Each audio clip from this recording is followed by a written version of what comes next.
ઉપવાસ ગમે તે હોય, પણ આપણે ફરાળી આઈટમ તો જાત જાતની તૈયાર કરી જ લઈએ. તો આજે એવી જ એક ફરાળી આઈટમ મોરૈયો અને મખાણાના આપણે મિની પૂડા પેનકેક બનાવીશું. તો એના માટે 2 કપ મખાણા અને 1 કપ મોરૈયો લીધો છે અને એને હું સ્લો ફ્લેમ પર શેકી લઈશ. મખાણા જ્યાં સુધી ક્રેક ના થાય ત્યાં સુધી આપણે શેકવાનું છે.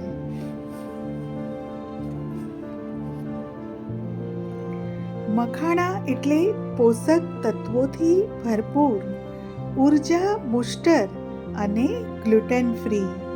મખાણાનો તો આપણે ડેઈલી ડાયટમાં સમાવેશ કરવો જ જોઈએ.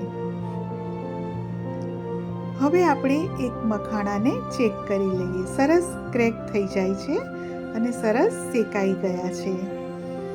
તો હવે આ મોરૈયો અને મખાણાને એક થાળીમાં ટ્રાન્સફર કરી લઈશું અને એને ઠંડા થવા દઈશું.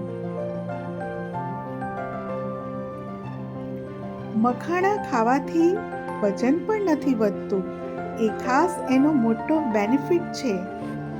હવે બધું ઠંડુ થઈ ગયું છે અને હું મિક્સર બાઉલમાં નાખી રહી છું.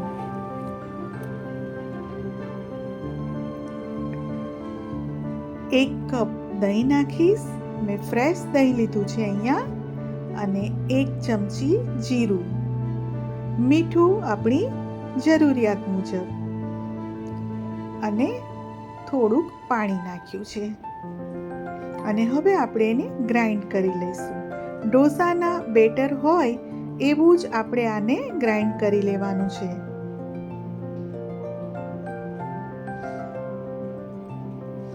બસ આવી જ કન્સિસ્ટન્સી આપણે જોઈએ છે. આમાંથી તમે પૂડા, ઢોસા પણ બનાવી શકો. ફરાળી બટાકાનું શાક તૈયાર કરી અને આના ઢોસા પણ ઉતારી શકો છો. તો ફરાળી ઢોસા પણ તૈયાર થાય.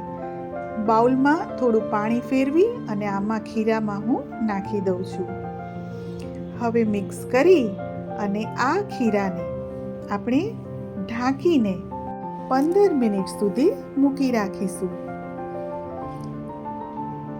15 મિનિટ પછી હવે આપણે આપણા મિની પૂડા પેનકેક બનાવવાનું ચાલુ કરીશું.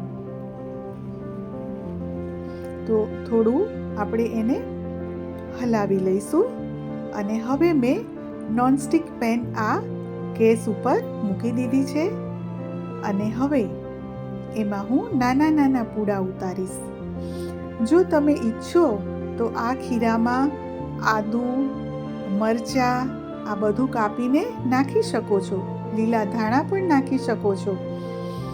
પણ હું એ કંઈ ખીરામાં નથી નાખવાની, એ હું હમણાં મસાલો ઉપર છાંટીશ.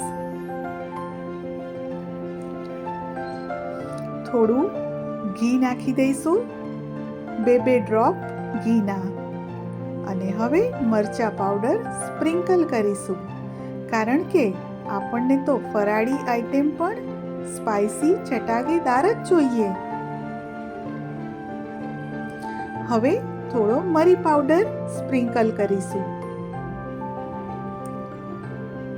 ફ્રેન્ડ્સ, આ મોરૈયો છે એ ડાયાબિટીસના દર્દીને જ્યારે ભાત ખાવાની મનાઈ હોય છે ત્યારે મોરૈયાનું સેવન એ ડાયાબિટીસ અને વજન બંનેને નિયંત્રણમાં રાખે છે. બંને બાજુ આપણે ફેરવીને શેકી લઈશું એને. બંને બાજુ 2 ડ્રોપ ઘીના પણ મૂકવાના. અને આ શેકવામાં બિલકુલ ઉતાવળ નહીં કરવાની. મીડિયમ ફ્લેમ ઉપર આપણે બંને બાજુ સરસ કૂક થવા દઈશું એને. મોરૈયામાં સારી માત્રામાં પ્રોટીન છે, ગ્લુટેન નથી અને સારા ખનિજ ગુણો પણ છે.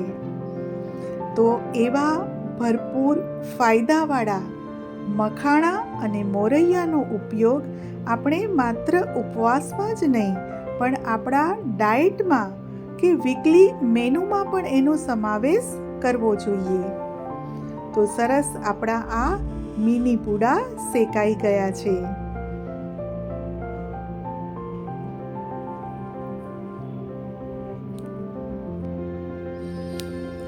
ચાલો હવે એને સર્વ પણ કરી લઈએ.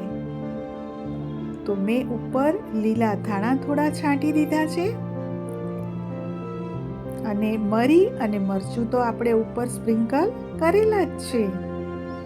તો હવે એની સાથે જોઈએ શું આપણે? ગ્રીન ચટણી જોઈએ અને મસાલેદાર દહીં, સાથે મસાલેદાર કાકડીની પણ મજા માણીશું. તો તૈયાર છે મખાણા મોરૈયાના મિની પૂડા. ફ્રેન્ડ્સ, આપને મારી રેસીપી ગમી હોય તો મારી ચેનલને સબસ્ક્રાઈબ કરશો. Thanks for watching.